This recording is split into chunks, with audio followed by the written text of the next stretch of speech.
नमस्कार दोस्तों, स्वागत है आपका सीमेंट औद्योगिक और माइनिंग प्रभावित मंच पर। तो जैसा कि आपको पता है, हमारे जो आज धरने का 30वां दिन है और भूख हड़ताल का हमारा जो दिन है वो कहीं ना कहीं आज हमारा वो छठा दिन है।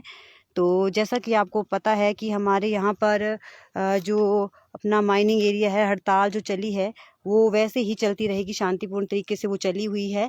तो अभी जैसे कि मैं आपको बता दूं कि अभी अभी भी वो वहाँ पर वो मशीन लगी हुई है और वो काम मतलब दिन रात वो चला हुआ है काम कहीं ना कहीं। और इसी वजह से, ब्लास्टिंग की वजह से, परसों की बात है कि यहाँ पर जो दिन में ब्लास्टिंग हुई थी 1:30 बजे के करीब, तो सोचो आप यहाँ से उस मांगो घाट में पहुंची हुई है वो चट्टानें। अभी की बात है, ये कोई परसों की बात है। तो ये कहीं ना कहीं कंपनी पर आप सोच सकते हो कि कितना दबाव पड़ा हुआ है। वो लगातार ब्लास्टिंग करने से वो कहीं ना कहीं ये हट नहीं रही है अपने उससे। पर फिर एक कहीं ना कहीं एक खुशखबरी भी है कि दालाघाट पुलिस स्टेशन की तरफ से कि उन्होंने कहीं ना कहीं कंपनी के खिलाफ FIR जो हमारी है वो कहीं ना कहीं दर्ज कर चुके हैं। तो हमारा जो एक धरना है वो क्रमिक वाइज चला हुआ है और ये वैसे ही चलता रहेगा जब तक हमारे DC साहब सोलन से वो यहाँ पर मौके पर नहीं आ जाते। क्योंकि ये जो हमारा धरना है, जैसे कि आपको पता है कि हमारे जो घमारो गांव पे जो ब्लास्टिंग हुई थी, कहीं ना कहीं वहाँ पर भी कंपनी के खिलाफ कहा था कि आप इसके ऊपर ब्लास्टिंग की जाए, तो सॉरी अपना FIR की जाए। तो कहीं ना कहीं कंपनी अपना पुलिस स्टेशन दालाघाट से कहीं से भी कोई संतोषजनक कार्रवाई नहीं हुई है अभी तक, वो FIR नहीं हुई है।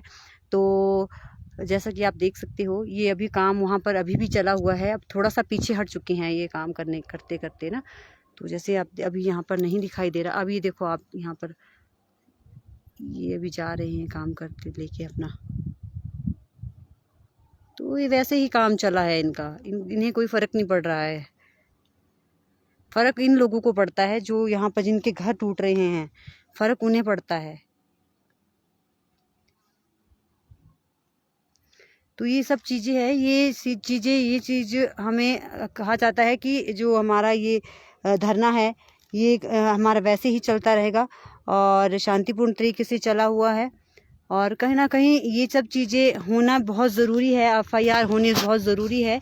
अगर FIR नहीं की जाएगी इनके ऊपर तो कहीं ये अपने उससे हरकतों से बाज नहीं आएगी ये कंपनी।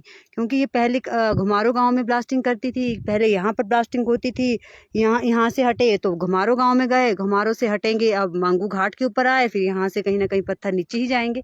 फिर उस चीज़ के बारे में इन्हें इतना कहा गया है कि हम आपका काम नहीं रोक रहे हैं ना, हम रोकेंगे कभी आपका काम, आप करो, काम करो, पर कहीं ना कहीं ये सब चीज़ें ध्यान में रखो कि आप कहाँ आप ब्लास्टिंग कर रहे हैं। और ये हमें पता नहीं, ये हमें इन चीज़ों के बारे में दिखाना चाहते हैं कि लो कर लो, हमारा क्या कर सकते हैं तुम लोग, पत्थर तो नीचे ही आएंगे। कहीं ना कहीं ये हमें ये सब चीज़ें दिखाने के लिए, और जबकि इनको पता है कि कहीं ना कहीं प्रोटेस्ट अभी चला हुआ है ना। हम लोगों को ये मतलब कहीं ना कहीं नीचे दबाना चाहते हैं कि बस ये हमारा जो काम है वो ऐसे ही चलता रहेगा। तो कहीं ना कहीं DC साहब मौके पर आए, तो और हमारे जो सांसद है सोलन से वो भी मौके पर आए ताकि वो भी देख सकें यहाँ पर कि कैसे यहाँ पर ये कंपनी काम कर रही है, माइनिंग अवैध ब्लास्टिंग कर रही है, जिससे लोगों को कहीं ना कहीं खतरा है। लोग वहाँ से अपना घर का जो अपना लकड़ियाँ काटते हैं, घास काटते हैं, वहाँ से वहीं तो है नीचे। अब ये देख लो आप, यहाँ पर मशीनें लगी हुई है, यहाँ पर लोग कहीं ना कहीं घास काट रहे थे यहाँ पर नीचे, और एकदम से भागे जैसे ही ब्लास्टिंग ऊपर से पत्थर आए, जब उनको आवाज़ें लगाई गई कि आप हटो साइड को। तो कहीं ना कहीं लोगों ने अपना गुजारा भी तो करना होता है। वो चीज़ें, ये चीज़ें नहीं देख रहे हैं, लोगों की पर्सनल ज़मीन पे अपनी ये पत्थर आए हुए हैं। तो इससे तो कहीं ना कहीं लोगों को परेशानी हो रही है ना इस वजह से। और रात को भी कहीं ना कहीं बहुत ज़ोरों की आवाज़ें आ रही थी। रात को भी कोई 11-11, 12-12 बजे तक ये अपना काम इनका चला रहता है, पत्थर आते हैं, है ना। तो ये सब चीज़ें कहीं ना कहीं इन्हें देखनी चाहिए। तो जैसे कि अभी आप हमारे साथ बने रहिए। ये हमारा अपना माइनिंग का एरिया, अभी यहाँ तो कोई काम नहीं चला है, यहाँ का तो अभी थोड़ा बंद है काम, ये काम अभी बंद है यहाँ पर यहाँ पर अभी अभी काम कर रहे हैं, पर अब थोड़ा सा पीछे हट चुके हैं काम करते करते।